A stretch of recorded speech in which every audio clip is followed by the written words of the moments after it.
Hola, soy Jessie y esto es Leerme, donde cada palabra respira. Los 7 hábitos de la gente altamente efectiva. Tercer hábito. Establezca primero lo primero. Principios de administración personal. Lo que importa más nunca debe estar a merced de lo que importa menos. Goethe. ¿Puede el lector tomarse un momento y redactar una breve respuesta para cada una de las dos preguntas siguientes? Esas respuestas le resultarán importantes cuando empiece a trabajar con el tercer hábito. Pregunta 1. ¿Qué puede hacer usted que no esté haciendo ahora y que si lo hiciera regularmente representaría una tremenda diferencia positiva en su vida personal? Pregunta 2. ¿Qué produciría resultados similares en su vida profesional o en su empresa? Volveremos a estas respuestas más adelante, pero comencemos por situar el tercer hábito en perspectiva. El tercer hábito es el fruto personal, la realización práctica del primero y el segundo. El primer hábito dice, tú eres el creador, tú estás a cargo de todo. Se basa en los 4 privilegios humanos de la imaginación, la conciencia moral, la voluntad independiente y en particular la autoconciencia. Nos permite decir, este es un programa deficiente que yo recibí en mi infancia procedente de mi espejo social. No me gusta ese guión inefectivo, puedo cambiar. El segundo hábito es la creación primera o mental. Se basa en la imaginación, la capacidad para visualizar, para ver lo potencial, para crear con nuestras mentes lo que en el presente no podemos ver con nuestros ojos. Y en la conciencia moral, que es la capacidad para detectar nuestra propia singularidad y las directrices personales, morales y éticas que nos permiten llevarla felizmente a cabo. Supone el contacto profundo con nuestros paradigmas y valores básicos y la visión de aquello en lo que podemos convertirnos. El tercer hábito es la segunda creación, la creación física. Es la realización, la actualización, la aparición natural del primero y el segundo hábito. Es el ejercicio de la voluntad independiente que pasa a ser centrado en principios. Es la puesta en práctica incesante, momento a momento. El primero y segundo hábitos son absolutamente esenciales y prerequisitos del tercero. Uno no puede pasar a centrarse en principios sin tomar primero conciencia de su propia naturaleza proactiva y desarrollarla. No se puede pasar a los principios sin tomar primero conciencia de los propios paradigmas y sin comprender cómo hay que cambiarlos y alinearlos con los principios. No se puede pasar a los principios sin una visión de la contribución singular que a uno le corresponde realizar y sin ponerla en el centro de todo. Pero con esos cimientos se puede pasar ya a los principios, de modo incesante, momento a momento, viviendo el tercer hábito, practicando una autoadministración efectiva. Recuérdese que la administración es claramente distinta del liderazgo. El liderazgo es primordialmente una actividad que absorbe su energía del cerebro derecho. Tiene mucho de arte y se basa en una filosofía. Cuando se afrontan problemas de liderazgo, tiene que plantearse los interrogantes últimos de la vida. Pero una vez abordados esos problemas, después de haberlos resuelto, tiene que administrarse con efectividad para crear una vida congruente con sus respuestas. Si uno no está en la selva correcta, la capacidad para administrarse bien no supondrá una gran diferencia, pero si uno está en la selva correcta, la diferencia será radical. De hecho, la capacidad para administrar bien determina la calidad e incluso la existencia de la segunda creación. La administración es la fragmentación, el análisis, la secuencia, la aplicación específica, el aspecto cerebral izquierdo ligado al tiempo del autogobierno efectivo. Mi propia máxima de la efectividad personal es la siguiente: administra desde la izquierda, lidera desde la derecha. El poder de la voluntad independiente. Además de la autoconciencia, la imaginación y la conciencia moral, es el cuarto privilegio humano, la voluntad independiente, el que realmente hace posible la administración efectiva. Se trata de la capacidad para tomar decisiones y elegir y después actuar en consecuencia. Significa actuar en lugar de ser actuado, llevar proactivamente a cabo el programa que hemos desarrollado a través de los otros 3 dones. La voluntad humana es asombrosa. Una y otra vez se ha impuesto sobre adversidades increíbles. Los Helen Keller de este mundo dan prueba de modo espectacular del valor y el poder de la voluntad independiente. Pero cuando examinamos este don en el contexto de la autoadministración efectiva, comprendemos que por lo general no es el esfuerzo dramático, visible, que se realiza hasta el extremo una vez en la vida el que procura un éxito duradero. El poder se adquiere aprendiendo a usar ese gran don en las decisiones que tomamos día tras día. El grado en que hemos desarrollado nuestra voluntad independiente en la vida cotidiana se mide por nuestra integridad personal. Fundamentalmente, la integridad es el valor que nos asignamos a nosotros mismos, en nuestra capacidad para comprometernos a mantener los compromisos con nosotros mismos, de hacer lo que decimos. Es respetarse a uno mismo, una parte fundamental de la ética del carácter, la esencia del desarrollo proactivo. La administración efectiva consiste en empezar por lo primero. Mientras que el liderazgo decide qué es lo primero, la administración le va asignando el primer lugar día tras día, momento a momento. La administración es disciplina puesta en práctica. Disciplina deriva de discípulo, discípulo de una filosofía, de un conjunto de valores, de un propósito supremo, de una meta superior o de la persona que la representa. En otras palabras, si uno es un administrador efectivo de sí mismo, la disciplina proviene del interior. Es una función de la voluntad independiente. Uno es discípulo, un seguidor de los propios valores profundos y sus fuentes. Tiene la voluntad, la integridad de subordinar a esos valores todos los sentimientos, impulsos y estados de ánimo. Uno de mis ensayos favoritos es The Common Denominator of Success, escrito por E.M. Gray. Este autor pasó su vida buscando el denominador que comparten todas las personas de éxito. Encontró que ese denominador común no era el trabajo duro, la buena suerte ni la habilidad para relacionarse, aunque todos esos factores tenían importancia. El factor que parecía trascender a todos los otros materializa la esencia del tercer hábito: empezar por lo primero. La persona de éxito tiene el hábito de hacer las cosas que a quienes fracasan no les gusta hacer. Observó.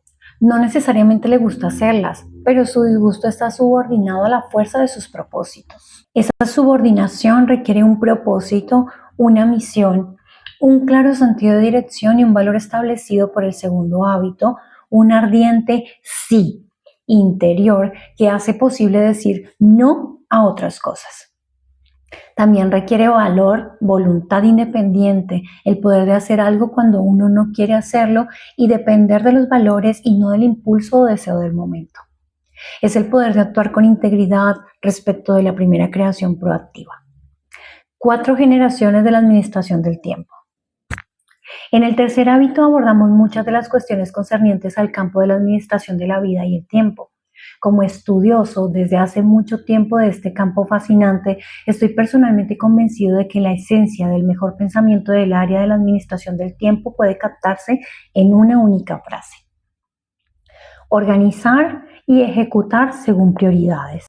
Esa frase representa la evolución de 3 generaciones de la teoría de la administración del tiempo, y el mejor modo de proceder en consonancia con ella constituye el centro de una amplia variedad de enfoques y materiales. La administración personal ha evolucionado siguiendo una pauta similar a la de muchas otras áreas del esfuerzo humano. Los más grandes impulsos de desarrollo, u olas, según los denomina Alvin Toffler, se siguen secuencialmente y cada uno de ellos añade una nueva dimensión vital. Por ejemplo, en el desarrollo social, después de la revolución agrícola, vino la revolución industrial, seguida a su turno por la revolución informática. Cada una de las olas sucesivas creó una ola de progreso social y personal. De modo análogo, en el área de la administración del tiempo, cada generación toma como base la anterior y nos acerca a un mayor control de nuestra vida. La primera ola o generación podría caracterizarse por las notas y listas de tareas que tendían a proporcionar cierto reconocimiento y totalidad a los múltiples requerimientos planteados a nuestro tiempo y nuestra energía. La segunda generación podría caracterizarse por agendas. Esta ola refleja el intento de mirar hacia adelante, programar los acontecimientos y actividades del futuro. La tercera generación refleja el campo actual de la administración del tiempo. Suma a las generaciones precedentes la idea esencial de priorizar y clarificar valores, de comparar la importancia relativa de las actividades sobre la base de su relación con esos valores. Además, se centra en el establecimiento de metas, objetivos a largo, mediano o corto plazo hacia los cuales se orientarán el tiempo y la energía en armonía con los valores. También incluye el concepto de la planificación diaria, del plan específico para alcanzar las metas y actividades a las que se atribuye mayor valía. Si bien la tercera generación ha realizado una contribución notable, ahora se ha empezado a comprender que la programación y el control eficientes del tiempo a menudo resultan contraproducentes. Centrarse en la eficiencia crea expectativas que no concuerdan con las oportunidades de desarrollar relaciones ricas, satisfacer necesidades humanas y disfrutar de momentos espontáneos día tras día. Muchas personas se sienten asfixiadas por los programas y los planificadores que las conducen a una situación excesivamente estipulada y restringida y tiran al niño junto con el agua de lavado. Volviendo a las técnicas de la primera o la segunda generación para preservar las relaciones, la espontaneidad y la calidad de vida. Pero está emergiendo una cuarta generación de tipo diferente. Esta reconoce que administración del tiempo es en realidad una denominación poco feliz. El desafío no consiste en administrar el tiempo, sino en administrarnos a nosotros mismos. La satisfacción depende tanto de la expectativa como de la realización. Y la expectativa y la satisfacción residen en nuestro círculo de influencia.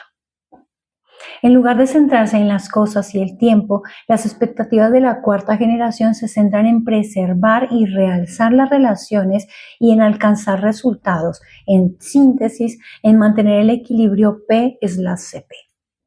Cuadrante 2. El foco esencial de la cuarta generación de la administración puede captarse en la matriz de administración del tiempo esquematizada a continuación. Básicamente, dedicamos nuestro tiempo a uno de los 4 bloques de actividades siguientes. Como puede verse, los 2 factores que definen una actividad son urgente e importante. Urgente significa que se necesita una atención inmediata, ahora. Las cosas urgentes actúan sobre nosotros. El timbre del teléfono es urgente. La mayoría de las personas no soportan ni siquiera el pensamiento de dejar que suene. Uno puede pasar horas preparando materiales, vestirse y trasladarse a la oficina de alguien para examinar una cuestión determinada. Pero si mientras estamos allí suena el teléfono, tendrá preferencia sobre nuestra visita personal. Cuando es uno quien llama, por lo general no nos contestan. Vaya a colgar y le llamo en 15 minutos.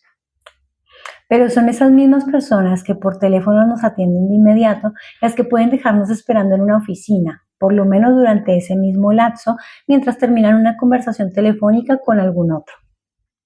Las materias urgentes son por lo general muy visibles, nos presionan, reclaman acción.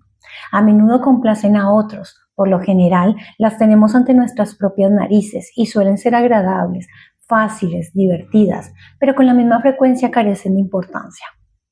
La importancia, por otra parte, tiene que ver con los resultados. Si algo es importante, realiza una aportación a nuestra misión, a nuestros valores, a nuestras metas de alta prioridad. Ante las materias urgentes, reaccionamos. Las cuestiones importantes que no son urgentes requieren más iniciativa, más proactividad. Tenemos que actuar para no dejar pasar la oportunidad, para hacer que las cosas ocurran.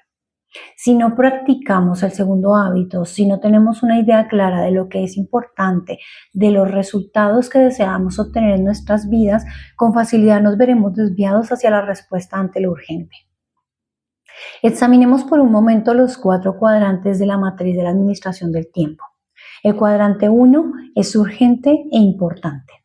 Tiene que ver con resultados significativos que reclaman atención inmediata. A las actividades del cuadrante 1, por lo general, las denominamos crisis o problemas. Todos experimentamos en nuestra vida algunas actividades del cuadrante 1, pero el cuadrante 1 agota y consume a muchas personas. Son administradores de crisis, personas orientadas hacia los problemas, productores que trabajan al borde de los platos. Mientras uno se centra en el cuadrante 1, este crece cada vez más hasta que nos domina. Es como el oleaje. Llega un gran problema, nos golpea y nos deja tendidos y confusos. Uno lucha, se pone en pie y lo único que consigue es quedar frente a otro problema que vuelve a golpearlo y dejarlo tendido. Algunas personas son literalmente acribilladas por los problemas todo el día y cada día. El único alivio que tienen consiste en huir hacia las actividades no importantes ni urgentes del cuadrante 4. De modo que en su matriz total, el 90% del tiempo está en el cuadrante 1 y la mayor parte del restante 10% en el cuadrante 4. A los cuadrantes 2 y 3 solo les presta una atención mínima. Así es como viven las personas que administran su vida sobre la base de la crisis. Hay otras personas que dedican mucho tiempo al cuadrante 3, urgente pero no importante, pensando que están en el cuadrante 1. Continuamente reaccionan ante las cosas urgentes, suponiendo que también son importantes, pero la realidad es que la urgencia de esas cuestiones se basa a menudo en las prioridades y expectativas de los otros. Las personas que dedican su tiempo casi exclusivamente a los cuadrantes 3 y 4 llevan vidas básicamente irresponsables. Las personas efectivas permanecen fuera de los cuadrantes 3 y 4 porque, urgentes o no, no son importantes. También reducen el cuadrante 1, pasando más tiempo en el cuadrante 2. El cuadrante 2 es el corazón de la administración personal efectiva. Trata de las cosas que no son urgentes, pero sí importantes. Por ejemplo, construir relaciones, redactar un enunciado de la misión personal, la planificación de largo alcance, la ejercitación, el mantenimiento preventivo, la preparación, todas esas cosas que sabemos que hay que hacer, pero que solemos eludir porque no son urgentes. Para parafrasear a Peter Drucker, las personas efectivas no se orientan hacia los problemas, sino hacia las oportunidades. Alimentan las oportunidades y dejan morir de inanición a los problemas. Piensan preventivamente. Tienen auténticas crisis y emergencias del cuadrante 1 que requieren su atención inmediata, pero su número es comparativamente pequeño.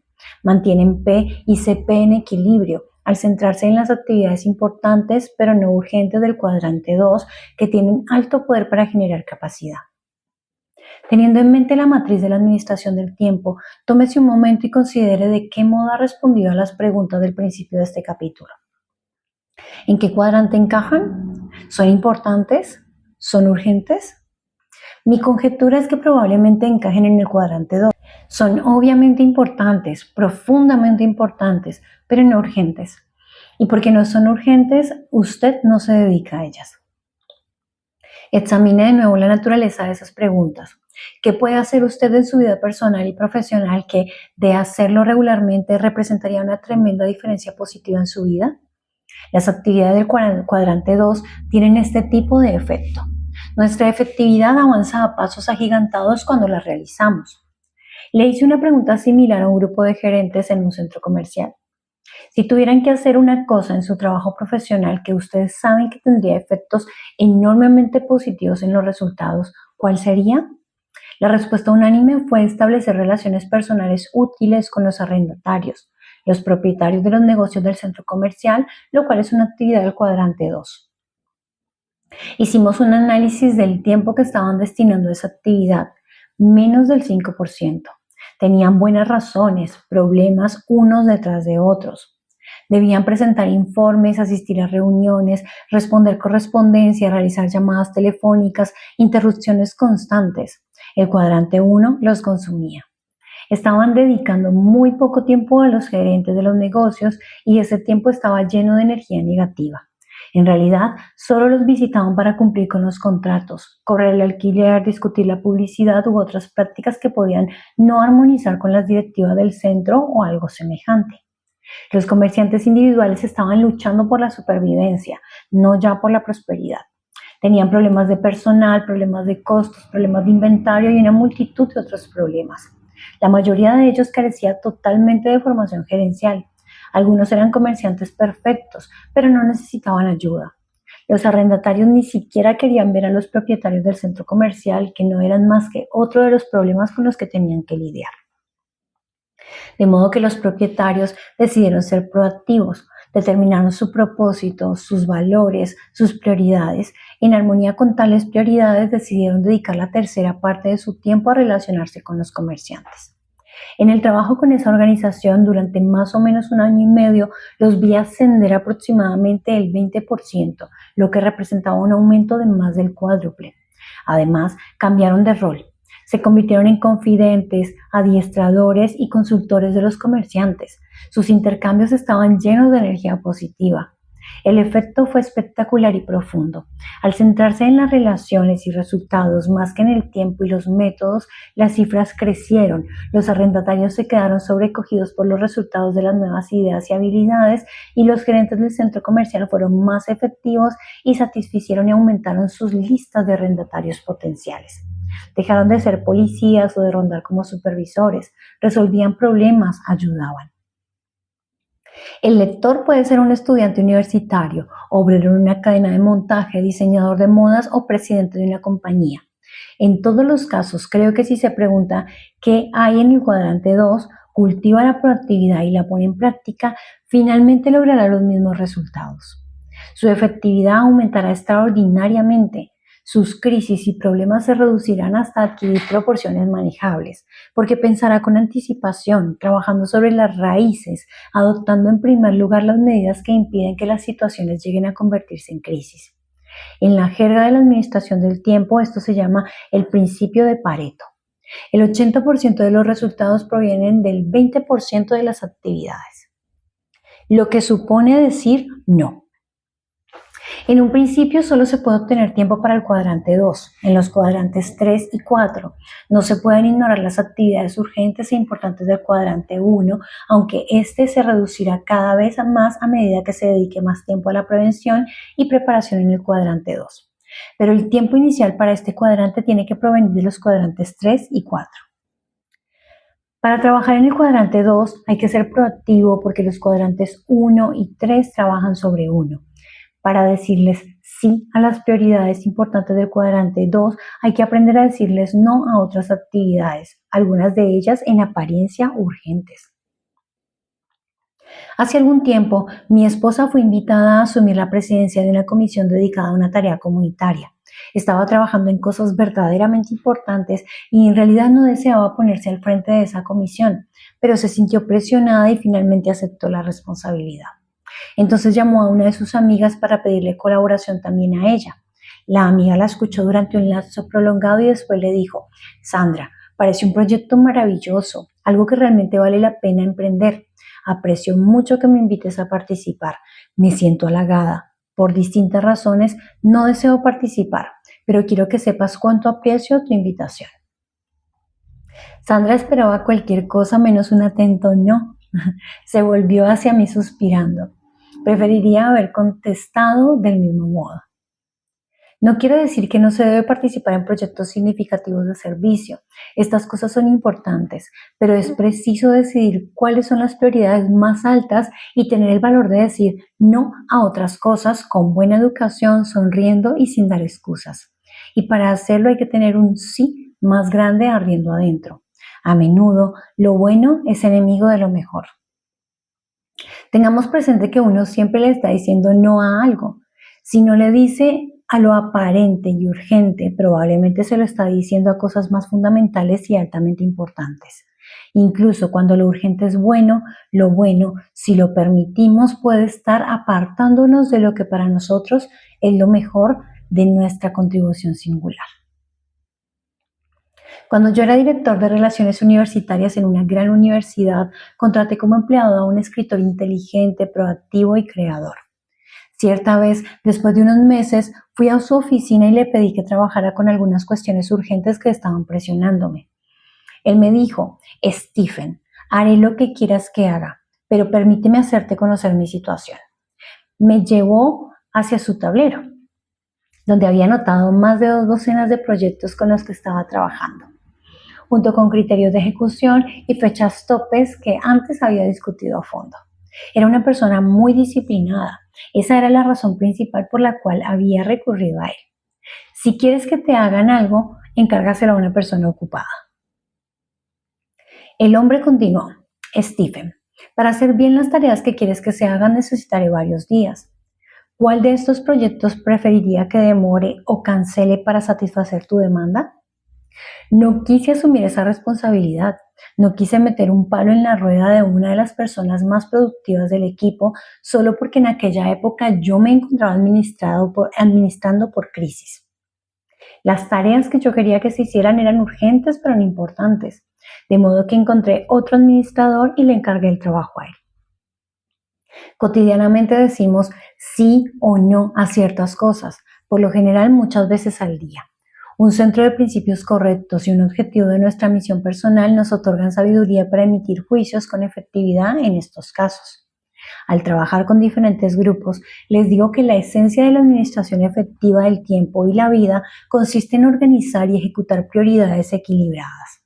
Después formulo esta pregunta.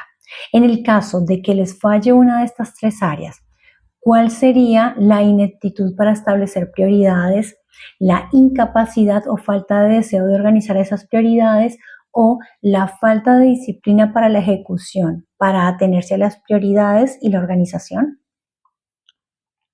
La mayor parte de las personas dicen que lo que principalmente les falta es disciplina. Pensándolo con más profundidad, creo que ese no es el caso. El problema básico consiste en que las prioridades que no han arraigado en sus corazones y sus mentes, no han internalizado verdaderamente el segundo hábito. Muchas personas reconocen el valor que tienen en sus vidas las actividades del cuadrante 2, ya las identifiquen como tales o no, e intentan dar prioridades a esas actividades e integrarlas en sus vidas recurriendo solo a la autodisciplina. Pero sin un centro de principios y un enunciado de la misión personal, carecen de los cimientos necesarios para sostener sus esfuerzos. Están trabajando sobre las hojas, sobre las actitudes y las conductas de la disciplina, sin siquiera pensar en examinar las raíces, los paradigmas básicos de los que fluyen sus actitudes y conductas naturales. Concentrarse en el cuadrante 2 es un paradigma que surge de un centro de principios. Si uno está centrado en el cónyuge, en el dinero, en los amigos, en el placer o en cualquier otro factor extrínseco, continuamente se verá devuelto a los cuadrantes 1 y 3, reaccionando a esas fuerzas exteriores en las que está centrada su vida. Incluso cuando se centra en sí mismo, terminará reaccionando al impulso del momento, en los cuadrantes 1 y 3. La voluntad independiente no puede por sí sola disciplinarnos efectivamente en oposición a nuestro centro. Una máxima de los arquitectos dice que la forma sigue a la función. De modo análogo, la administración sigue al liderazgo. El modo en que uno pasa el tiempo es la consecuencia del modo en que uno ve su propio tiempo y sus propias prioridades. Si nuestras prioridades surgen de un centro de principios y de una misión personal, si están profundamente arraigadas en nuestro corazón y nuestra mente, el cuadrante 2 aparecerá como un lugar natural y estimulante para invertir el tiempo. Es casi imposible decir no a la popularidad del cuadrante 3 o al placer de huir al cuadrante 4 cuando no se tiene un sí más grande ardiendo adentro. Solo cuando nuestra autoconciencia nos permite examinar nuestro programa y tenemos imaginación y conciencia moral para crear un programa nuevo y singular centrado en principios al que no se le puede decir sí, al que se le puede decir sí, solo entonces tendremos una fuerza de voluntad independiente que nos permita decirles no con una sonrisa auténtica a lo que carece de importancia. Ingresando en el cuadrante 2. Si las actividades del cuadrante 2 constituyen claramente el corazón de la administración personal efectiva, lo primero que debemos poner primero, entonces, ¿cómo organizamos y ejecutamos en función de ello? La primera generación de la administración del tiempo ni siquiera reconoce el concepto de prioridad. Nos presentan notas y listas de tareas que podemos ir tachando, con lo cual experimentamos una sensación temporal de éxito, pero los ítems de esa lista no tienen asignadas prioridades. Además, no existe ninguna correlación entre la lista y nuestros valores y propósitos finales en la vida. Simplemente respondemos a lo que llega a nuestra conciencia y aparentemente es necesario que se haga. Muchas personas administran con este paradigma de primera generación. Es el curso de menor resistencia. En él no hay angustia ni tensión, resulta divertido seguir la corriente. La disciplina y la distribución del tiempo impuesta externamente dejan en las personas la impresión de que ellas no son responsables de los resultados. Pero los administradores de la primera generación, por definición, no son efectivos, producen muy poco y su estilo de vida no genera en absoluto capacidad de producción. Azotados por fuerzas externas, a menudo se les considera poco fiables e irresponsables. Tienen muy poca sensación de control y autoestima. Los administradores de la segunda generación asumen un poco más de control, distribuyen su tiempo planificándolo con anticipación y por lo general se los considera más responsables, porque llegan cuando se supone que deben hacerlo. Pero también en este caso las actividades programadas no prestan ninguna atención a las prioridades ni reconocen ninguna correlación con los valores más profundos y las metas. Presentan pocos logros significativos y solo tienden a la distribución en el tiempo. Los administradores de tercera generación dan un significativo paso adelante, clarifican sus valores y establecen metas, planifican día tras día y establecen prioridades. Como he dicho, ahí es donde está hoy en día la mayor parte de la administración del tiempo. Pero esta tercera generación presenta algunas limitaciones críticas. Primero, limita la visión. La planificación diaria a menudo omite cosas importantes que solo pueden verse con una perspectiva más amplia. La expresión misma, planificación diaria, se centra en lo urgente, el ahora. Si bien el establecimiento de prioridades de tercera generación ordena la actividad, no empieza por cuestionar la importancia esencial de dicha actividad. No sitúa la actividad en el contexto de los principios, la misión personal, los roles y las metas. La planificación diaria de tercera generación conducida por valores da prioridad básicamente a los problemas y las crisis del día de los cuadrantes 1 y 3. Además, la tercera generación no toma ninguna medida para la administración de los diversos roles de modo equilibrado. Le falta realismo, crea la tendencia a planificar el día en exceso, de lo que se deriva la frustración y el deseo ocasional de tirar el plan a la basura y escapar al cuadrante 4. Y su eficiencia, al centrarse en la administración del tiempo, tiende a crear tensión en las relaciones más que a establecerlas. Si bien las tres generaciones han contribuido con algún tipo de herramienta de administración, ninguna ha producido una herramienta que permita vivir centrándose en principios con un estilo de cuadrante 2. Los anotadores de la primera generación y las listas de tareas solo nos proporcionan un lugar para dejar asentadas las cosas que llegan a nuestra conciencia con el objeto de no olvidarlas. Las agendas de la segunda generación solo proporcionan un lugar para registrar nuestros compromisos futuros de modo que podamos estar donde acordamos y en el momento apropiado. Incluso la tercera generación, con su amplia gama de planificadores y materiales, se centra primordialmente en ayudar a dar prioridad y planificar las actividades de los cuadrantes 1 y 3. Aunque muchos adiestradores y consultores reconocen el valor de las actividades del cuadrante 2, las herramientas reales de planeamiento de la tercera generación no facilitan su organización y ejecución. Como cada generación se construye sobre la que las han precedido, los puntos fuertes y algunas de las herramientas de cada una de las primeras tres generaciones proporcionan material elemental para la cuarta. Pero existe la necesidad adicional de una nueva dimensión del paradigma y la ejecución que nos permitirán introducirnos en el cuadrante 2, pasar a centrarnos en principios y arreglárnoslas para hacer lo que es verdaderamente más importante. La herramienta del cuadrante 2. El objetivo de la administración del cuadrante 2 consiste en organizar nuestras vidas con efectividad desde un centro de principios sólidos, desde el conocimiento de nuestra misión personal, concentrándonos en lo importante y en lo urgente, y dentro del marco del equilibrio conservado entre el incremento de nuestra producción y el aumento de nuestra capacidad de producción. Desde luego, este es un objetivo ambicioso para personas atrapadas en la estrecha trama de las cosas superficiales de los cuadrantes 3 y 4. Pero luchar para lograrlo tendrá un efecto extraordinario sobre la efectividad personal. Un organizador del cuadrante 2 tendrá que satisfacer 6 criterios importantes. Coherencia.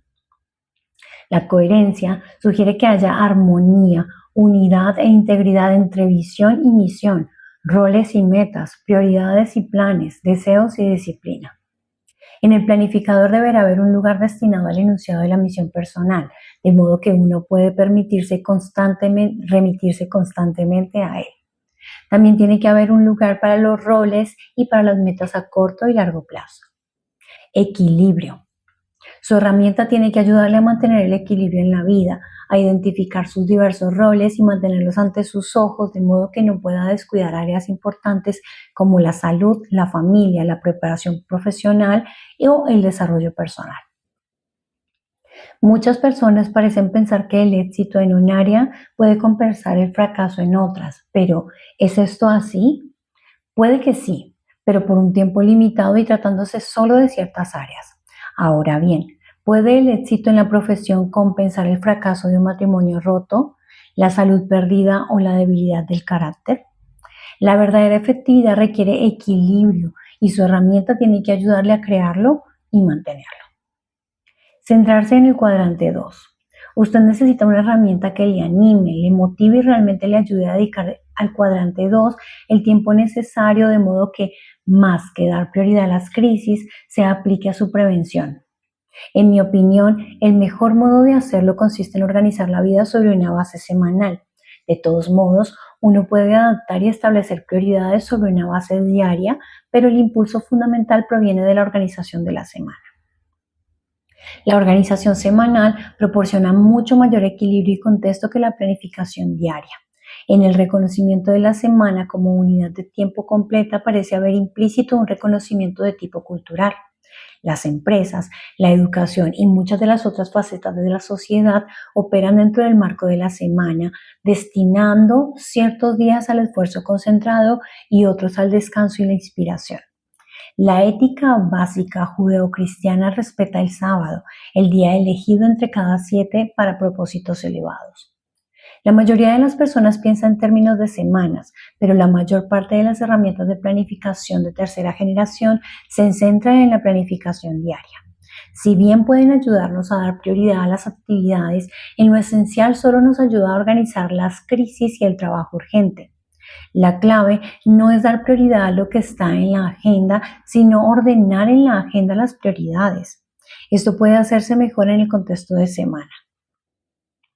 Una dimensión humana, usted necesita igualmente una herramienta que no solo distribuya el tiempo, sino que tenga en cuenta a las personas. Si bien puede pensar en términos de eficiencia para tratar el tiempo, una persona centrada en principios piensa en términos de efectividad en el trato con las personas. A veces la vida centrada en principios del cuadrante 2 requiere la subordinación de la agenda a las personas.